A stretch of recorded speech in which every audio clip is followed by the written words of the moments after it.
आज मैं आपको पश्चिम बंगाल के कोलकाता शहर के एक छोटे से गांव की कहानी बताऊंगा। गांव का नाम राजबाड़ी है। तो चलिए दोस्तों, कहानी शुरू करते हैं। ये कोई कहानी नहीं, ये बिल्कुल सच है। हर काम हर किसी से संभव नहीं है, एहसान साहब ने कड़ी आपत्ति के स्वर में कहा। एहसान साहब टप्पू के बड़े चाचा, राजशाही शहर का एक पढ़ा लिखा रईस, राजशाही कॉलेज के अंग्रेजी विभाग के प्रो। उन्होंने विभिन्न विषयों का अध्ययन किया, लेकिन एक विषय पर गहन शोध किया और वह है काला जादू। उन्होंने बड़े पैमाने पर काले जादू का अध्ययन किया, श्मशान और कब्रिस्तानों में रात रात गुजारी। यहां तक कि उन्होंने हाथ से काला जादू सीखने के लिए अफ्रीका में कुछ समय बिताया। भयानक काली विद्या सीखी, जिसका अफ्रीकी स्थानीय नाम भुड़ू है। तप्पू एहसान छोटे भाई का बेटा है। राजशाही कॉलेज में इंटरमीडिएट द्वितीय वर्ष का छात्र है। वह टप्पू से बहुत प्यार करता है। वह तापुर के हर दायित्व को बिना कुछ किए ही पूरा करता है। लेकिन जब टप्पू ने कहा कि वह काला जादू सीखना चाहता है, तो उसने साफ कर दिया कि टप्पू के लिए यह संभव नहीं है। क्यों संभव नहीं है? अगर तुम कर सकते हो तो मैं क्यों नहीं?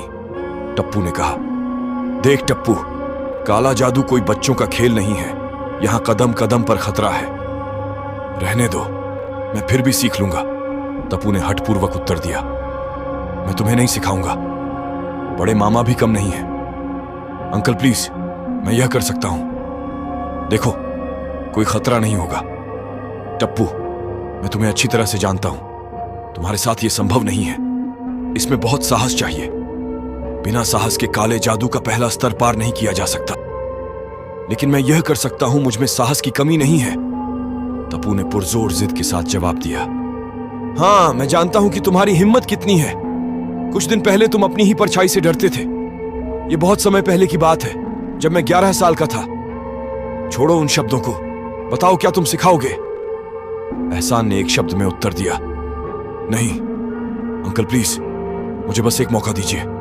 देखो, मैं यह कर सकता हूं। अगर मैं नहीं कर सका तो मैं तुम्हें फिर कभी नहीं जलाऊंगा।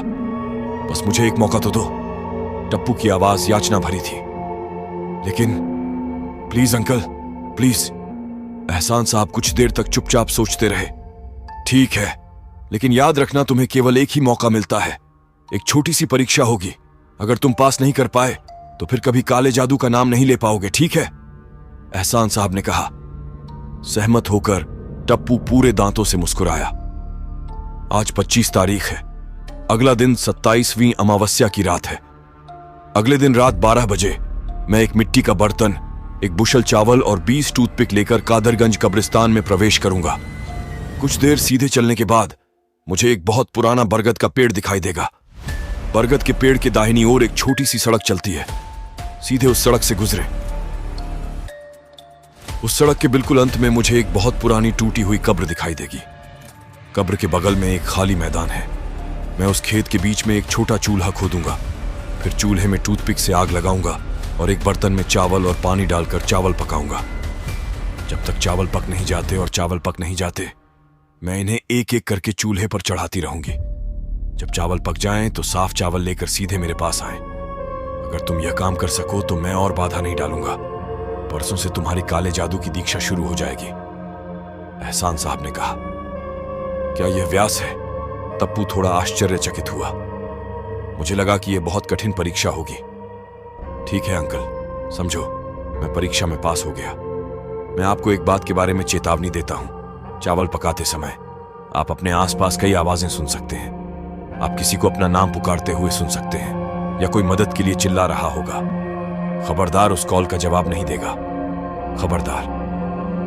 दरअसल मैं खुद नहीं जानता कि वहां क्या होगा। मैं सिर्फ इतना कह रहा हूं, मैं हमेशा सावधान रहूंगा। एहसान साहब ने चेतावनी दी।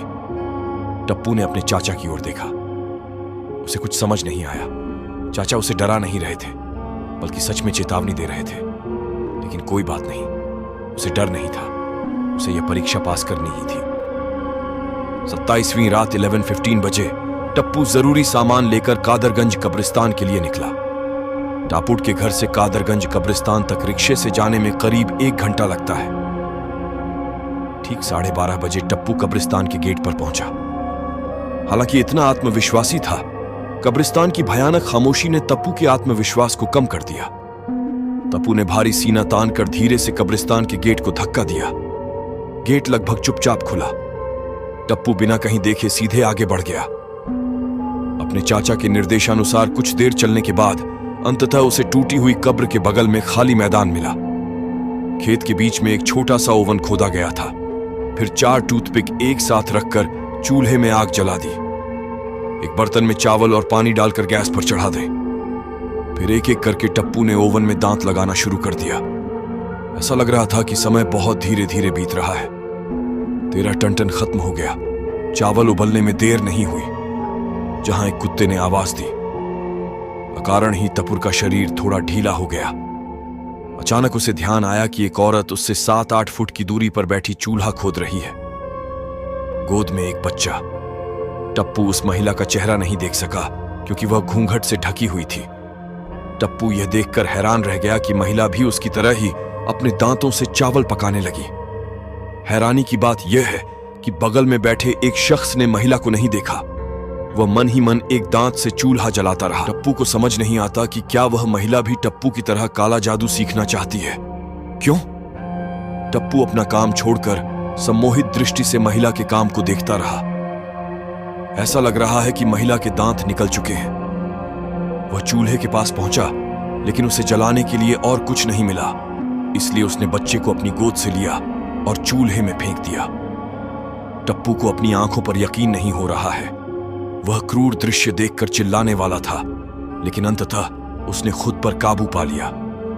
उधर महिला के चूल्हे की आग लगभग खत्म हो गई है। स्त्री ने फिर चूल्हे के चारों ओर ईंधन टटोला, परंतु कुछ न मिला। सहसा स्त्री गंभीर स्वर में बोली, दांत जल गए हैं, चावल नहीं पका है। मैंने अपने बच्चे को जला दिया, लेकिन इससे कोई फायदा नहीं हुआ।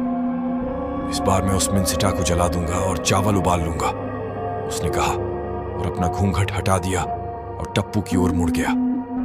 जैसे ही महिला ने टप्पू की ओर देखा, टप्पू के शरीर में डर की एक ठंडी सिहरन दौड़ गई।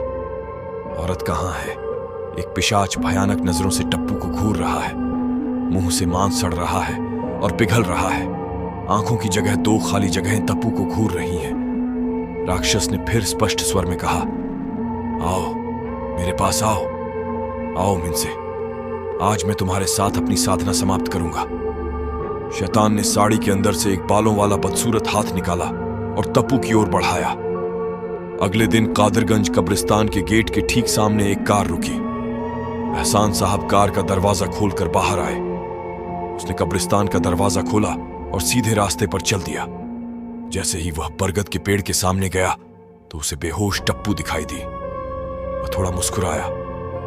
उसने टप्पू को गर्दन से पकड़कर कार की पिछली सीट पर बिठाया और फिर कार सीधे घर की ओर चला दी। हर कोई सब कुछ नहीं कर सकता।